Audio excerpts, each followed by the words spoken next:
Pak Susno, bagaimana Anda melihat bahwa ada pendapat dari Mas Ruby, ini bukan digital forensik sebenarnya, lab forensik yang harus dilakukan polisian nantinya akan bersifat analog karena Pak Jokowi sudah menyerahkan ini bukti aslinya kepada polisi, tinggal dilakukan analisisnya. Bagaimana menurut Anda? Dari kepolisian seperti apa? Baiklah, saya dari kacamata penyidik ya, saya Ya. 35 tahun dari penyidik, 35 tahun lebih gitu. Ya. Saya sangat sependapat dengan Pak Robi ya, jadi ini masuk ranahnya analog karena ini produk administratif dan ini sangat mudah gitu, kecuali memang permintaannya untuk panjang gitu. Jadi filmnya itu mau film panjang, film pendek ya.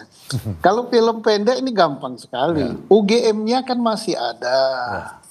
Reputasi UGM itu internasional, bukan nasional. Tidak mungkin dia akan menjualnya dengan begitu murah. Kemudian Pak Jokowinya masih ada. Teman kuliahnya ada. Dosennya ada. Kemudian dan lain-lainnya ada. Tinggal ditanya saja ke UGM, benar nggak punya mahasiswa namanya ini, angkatan sekian, tamat tahun sekian. Oh benar katanya. Ya. Atau oh tidak benar gitu. Kalau oh benar baru nanti dilanjutkan pertanyaannya. Mana buktinya bahwa dia terdaftar? Oh ini Pak, ada di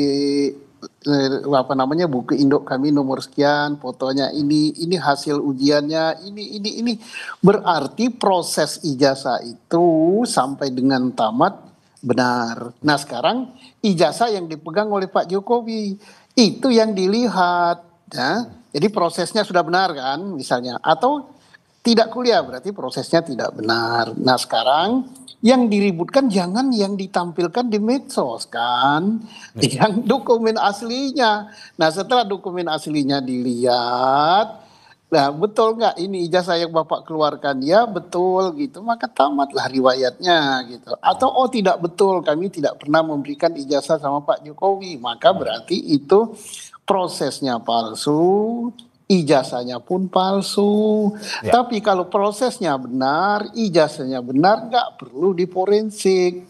Analog ini. Jadi artinya kalau filmnya pendek ya nggak sampai seminggu tuntas ini. Tapi kalau mau film panjang kayak film India 2 kali istirahat ya panjang deh.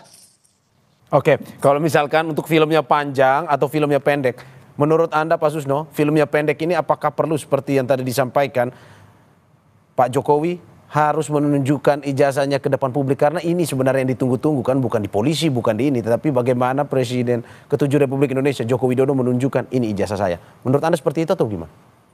Pembuktian bukan ditunjukkan ke publik, yang berhak melakukan pembuktiannya aparat penegak hukum. Nanti kan begitu dipanggil oleh aparat penegak hukum, pasti dia menyerahkan ijazah yang asli, aparat penegak hukum cross check ke UGM.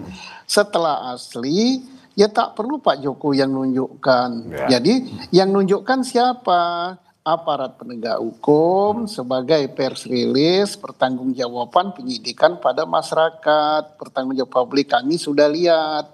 Nah nanti kalau disanggah lagi, wah aparatnya bisa di ini, wah aparatnya parcok, wah tak percaya sama laborat Indonesia, kita harus laborat di luar negeri. Nah itu udah lain ceritanya, itu film panjang namanya. Ya, oke. Kalau begitu, Pak, dari pernyataan Anda tadi yang menarik bahwa ini UGM sudah memberikan pernyataan bahwa benar-benar Pak Jokowi berkuliah. Terus juga dikuatkan dengan teman seangkatan yang mengaku bahwa mengenyam pendidikan 1 tahun lulus bersama dengan Joko Widodo. Menurut Anda apakah memang ini sudah final ataukah memang ini masih terus menjadi pertanyaan? Karena kemarin sempat ada yang bilang bahwa ini dosen pembimbing yang bukan dosen skripsinya dari Jokowi dan segala macam. Tetapi apakah menurut Anda sebenarnya pernyataan UGM dan juga ada teman ini sebenarnya sudah bersifat akhir bahwa oke, ini Jokowi adalah mahasiswa UGM dan benar-benar lulus mendapatkan ijazah dari UGM? Nah debat itu ada 2 macam ya. Satu debat kusir, 2 debat ilmiah berlandaskan hukum. Debat ilmiah berlandaskan hukum ya begitu, proses hukum, pembuktian, tidak asumsi. Kalau berasumsi yang diperdebatkan fotonya, yang diperdebatkan skripsinya. Kan pokok masalah adalah ijazah palsu apa asli. Maka yang disidik itu proses mendapatkannya benar apa tidak. Siapa yang berwenang memberikan pernyataan? UGM. Apa alat buktinya? Ya dokumen-dokumen yang ada di UGM. Kemudian yang diperdebatkan dua adalah ijazah yang dipegang Pak Jokowi. Siapa yang mengeluarkan? UGM. Prosesnya oleh UGM, yang berwenang menerangkan itu adalah UGM, bukan hasil laborat. Nah, yang sekarang diributkan adalah yang beredar di medsos. Nah, kemudian keluar tuntutan Pak Jokowi harus nunjukkan ke publik. Ya suka-sukanya Pak Jokowi. Kecuali kalau proses hukum, Pak Jokowi diminta oleh aparat penyidik menyerahkan barang bukti atau ijazahnya. Itu harus, wajib hukumnya sebagai warga negara taat pada hukum. Loh, kalau tiap hari dipamerkan pada publik, ya hukum kita tidak begitu prosesnya. Oke Pak, kalau misalkan ini sebelum saya ke Mas Ruby, kalau melihat bahwa hingga saat ini masih terus ada kecurigaan dalam arti bahwa ini orang selalu membandingkan, kalau kita lihat di medsos bagaimana skripsinya, kalau kata yang tersebar di medsos ini bukan skripsi tapi tesis, terus juga tidak ditandatangan oleh dosen. Apakah memang kecurigaan-kecurigaan ini layak untuk diperiksa oleh penyidik, ataukah memang sebenarnya penyidik harus mengikuti aturan-aturan yang sebenarnya sudah sesuai dengan SOP dalam pemeriksaan ijazah ini asli atau palsu? Yang dipersoalkan ijazah, kemudian melebar ke skripsi. Nah, skripsi dan sebagainya yang berwenang menjelaskan itu adalah UGM.